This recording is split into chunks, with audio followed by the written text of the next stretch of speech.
Doctor Ravi, Pennsylvania से आपके साथ जुड़ गया हूँ। आज का टॉपिक है कि दवा क्या है, कोरोना के ट्रीटमेंट ऑप्शंस क्या है। सबसे पहले मैं ये कहूँगा कि मेरी पूरी ट्रेनिंग एमबीबीएस, एमडी, केईएम से बम्बई में हुई थी। वो एलोपैथी में है। यूएस की एमडी, यूएस की 20 बरस की प्रैक्टिस सब एलोपैथी में है। जो इंडिया में त्रिभुवन कीर्ति या आर्सेनिक एल्बम जो कुछ आयुर्वेदिक होम्योपैथिक यूज़ कर रहे हैं, उसके बारे में मुझे कुछ पता नहीं। और मैं खुद को कोरोना का विशेषज्ञ नहीं समझता, तो इसकी वजह से मैं ये उचित नहीं समझता कि जिसके बारे में मुझे कुछ पता ही ना हो उसके बारे में बात करूं। तो मेरे इंडियन डॉक्टर जो भाई बहन हैं उनसे ये दरख्वास्त है कि आपके पास कुछ डेटा हो, अगर ये आयुर्वेदिक होम्योपैथिक मेडिसिन चल रहा है सचमुच में, तो डेटा जल्दी पब्लिश करें ताकि हम अमेरिका में इनका इस्तेमाल कर सकें। मैं आपको ये गारंटी देता हूँ कि 5 मिनट में ये कोरोना का पूरा मामला आपके समझ में आएगा। एकदम सिंपल मिसाल दे के कहता हूँ। और कहते हैं ना कि ये मामला वास्तव में बहुत सरल है, लेकिन हम लोग हैं कि जटे जुटे हुए हैं उसको जटिल बनाने में। तो इसकी एक मिसाल लेते हैं कि आपका एक गांव है, आपका बदन मतलब एक आपका गांव है, आप उस गांव के ठाकुर हैं। आपके पास कोई पुलिस है लेकिन उनको कोरोना के साथ लड़ नहीं सकते। वो कोरोना बाहर से आए हुए चोर है। वो दूसरे गांव से आपके गांव में आते हैं, उनके पास घर नहीं होते रहने को, आपके घर ले लेते हैं, उनमें अपनी बस्ती बढ़ाते हैं, फिर आपका ऑक्सीजन लेवल कम कर देते हैं और शहर में आग लगाना चालू कर देते हैं। आप अपना फाइटिंग चालू करते हो, अपने खुद के पुलिस बढ़ाते हो। आपके गांव के बगल में एक नदी है और नदी पे एक बांध है, डैम है। तो कुछ देर बाद कुछ कुछ गांवों में ऐसा समय आता है कि पूरे शहर में आग लग जाती है। तो आप विवशता के कारण वो डैम, वो बांध खोल देते हो, बाढ़ आ जाते हैं, आग बुझ जाती है लेकिन पूरा गांव डूब जाता है। ये कोरोना का स्टोरी है। अभी ट्रीटमेंट कैसा करते हैं उसके देखने के पहले अगर कोई खूबसूरत और अक्लमंद आदमी सब गाँवों को बुला के, चाहे मैं ही बोल देता हूँ, सब गाँवों को इकट्ठा करके ये कहना चाहिए कि भाई लोग, आपके गांव में कोरोना आने की संभाव्यता कम है। अगर आ भी गया तो चोरी करके चला जाएगा, आपको पता भी नहीं चलेगा। कुछ कुछ गांवों में आपको पता चलेगा कि कहीं तो चोरी हो रही है, कहीं आग लग रही है। कुछ कुछ गांव अस्पताल में जाएंगे और कुछ कुछ लोग बाढ़ की वजह से डूब जाएंगे। संख्या शास्त्र के मुताबिक आपका गांव डूब जाने का जो चांस है, वो संभाव्यता है, वो कम है।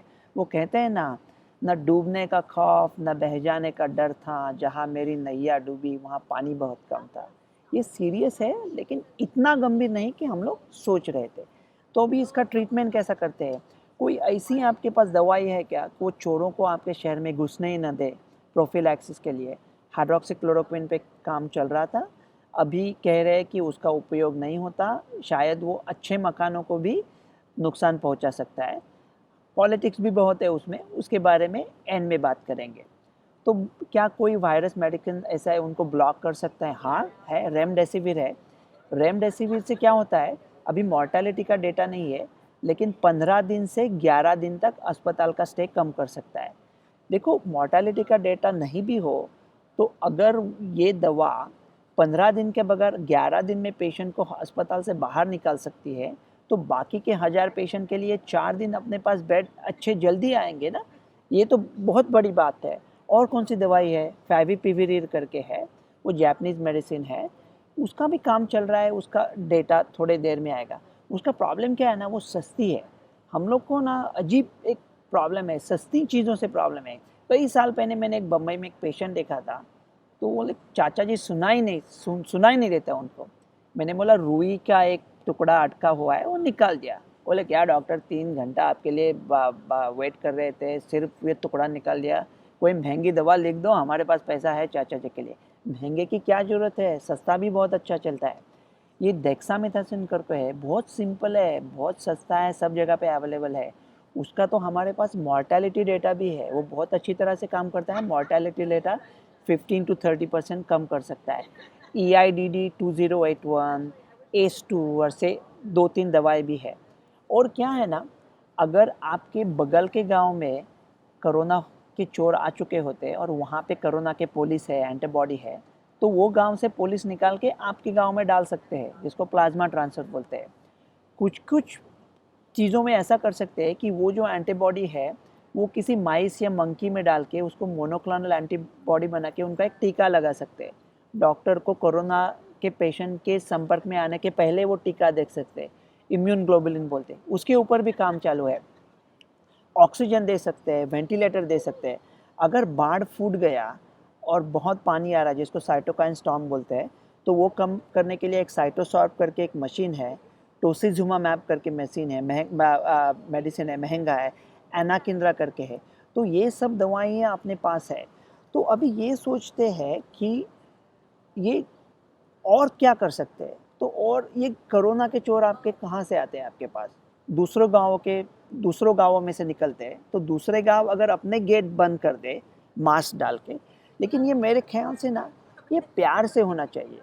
मैं अमेरिका की बात कर रहा हूँ। व्यक्ति स्वातंत्र्य लोगों को इतना प्रिय है कि कोई उनको कहे कि आपको मास्क डालना पड़ेगा तो नहीं डालेंगे। लेकिन आप विनम्रता से उनके कहेंगे, आपके मास्क न डालने से मुझे डर लग रहा है, भाई साहब प्लीज़ प्लीज़ आप मास्क पहन सकते हो क्या, मेरे लिए अच्छा रहेगा। 100% सब लोग पहन लेंगे। इसमें झगड़ा कम करना चाहिए और एक दूसरे के साथ आराम से बात करनी चाहिए। थोड़ी पॉलिटिक्स की भी बात करते हैं कि हमारे प्रेसिडेंट ने स्टडीज़ आने के पहले हाइड्रोक्सी क्लोरोक्विन की सराहना की। ये क्या अच्छी बात थी, उचित बात थी? पता नहीं। लेकिन सिर्फ क्योंकि हमारा प्रेसिडेंट कहता है ये हाइड्रोक्सी क्लोरोक्विन अच्छा है, इसलिए पूरी मीडिया उसके ऊपर टूट पड़ी है, बुरा है, ये बुरा है। वो भी बहुत गलत बात है। अभी हाइड्रोक्सी क्लोरोक्विन के थोड़े साइड इफ़ेक्ट्स है, उसके स्टडीज़ आ रहे हैं, देखेंगे। लेकिन आप ये दवाई लेना मत किसी डॉक्टर से पूछे बगैर। और दूसरा क्या है, अंत में ये बीमारी मैंने कहा इतनी गंभीर नहीं है, तो बीमारी आपके मन में भी है ना। वो कहता है ना, दर्द मिन्नते कशे दवा न हुआ, मैं न अच्छा हुआ बुरा न हुआ। अगर आपकी बीमारी और दर्द यहाँ है तो यहाँ ट्रीटमेंट के कोई फ़ायदा नहीं है।